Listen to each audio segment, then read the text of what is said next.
My self Harpreet Kaur from police public school Mansa TGT Hindi.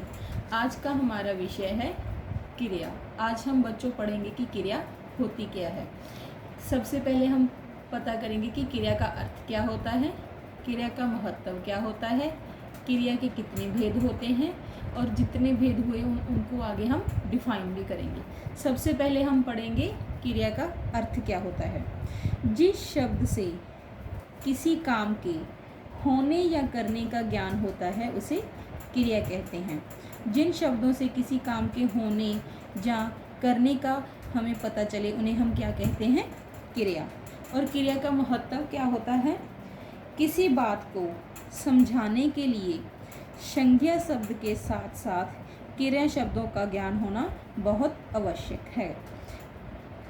यदि हमें क्रिया शब्दों की जानकारी नहीं होगी तो हम वाक्यों का पूरा अर्थ नहीं जान पाते। इसमें क्या है बेटा, किसी बात को समझने के लिए हमें संज्ञा के साथ साथ क्रिया का बारे में भी पता होना चाहिए। जैसे हम एग्जाम्पल के तौर पे लेंगे, जतिन क्रिकेट खेल रहा है, नीरज चाय पी रहा है, हवा चल रही है। इन वाक्यों में से अगर हम क्रिया शब्द को निकाल देंगे तो इन शब्दों का क्या है, कोई अर्थ नहीं रहेगा। इसीलिए क्रिया शब्द में संज्ञा के साथ साथ क्रिया शब्द का होना बहुत जरूरी है। उसके बाद हम करेंगे क्रिया के भेद। बच्चों, क्रिया के दो भेद होते हैं, अकर्मक क्रिया और सकर्मक क्रिया। सबसे पहले हम बात करेंगे अकर्मक क्रिया के बारे में। अकर्मक क्रिया होती क्या है। अकर्मक क्रिया दो शब्दों अ और कर्मक कर्म के साथ मिलकर बना है। जिन क्रियाओं का प्रभाव केवल कर्ता पर पड़ता है उन्हें, और जिन शब्दों को कर्म की आवश्यकता नहीं होती उन्हें अकर्मक क्रिया कहते हैं। एग्जाम्पल के तौर पे हम लेंगे, अशोक खेलता है, कुत्ता भौंकता है। इन वाक्यों में बेटा अशोक तथा कुत्ता करता है। इन शब्दों में बेटा करता कौन है, अशोक और कुत्ता।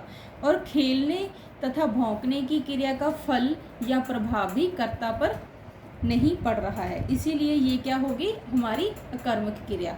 इन खेलता और भौंकता क्रियाओं के अलावा हमारे पास और अन्य क्रियाएं भी हैं, जैसे रोना, हंसना, उठना, बैठना, नहाना, डरना। ये सारी क्रियाएं कौन सी है बेटा, ये हैं अकर्मक क्रिया।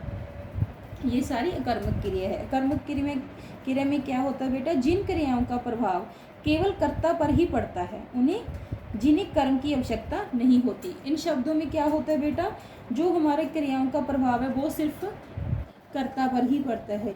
जिन शब्दों में कर्म की आवश्यकता हमें बिल्कुल भी नहीं होती वो हमारी क्या होती है, अकर्मक क्रिया। और इसके बाद हमारा आता है सेकंड भेद। सेकंड भेद हमारा कौन सा है, सकर्मक क्रिया। सकर्मक क्रिया का अर्थ क्या होता है, सकर्मक दो शब्दों स और कर्म से मिलकर बना है, जिसका हम शाब्दिक अर्थ लेंगे कर्म सहित क्रिया। वे क्रियाएं जिनका प्रभाव कर्ता के साथ साथ कर्म पर भी पड़ता है तथा जिन्हें कर्म की आवश्यकता होती है उन्हें सकर्मक क्रिया कहते हैं। जैसे कोमल कविता लिख रही है, रमेश दूध पीता है। इन वाक्यों में बेटा कोमल तथा रमेश हमारे क्या हैं, कर्ता हैं, किंतु क्रिया का फल या प्रभाव उन पर नहीं बल्कि कविता और दूध शब्दों पर पड़ रहा है जो कि कर्म है। अंत ये क्रियाएं हमारी कौन सी क्रियाएं हैं, सकर्मक क्रिया।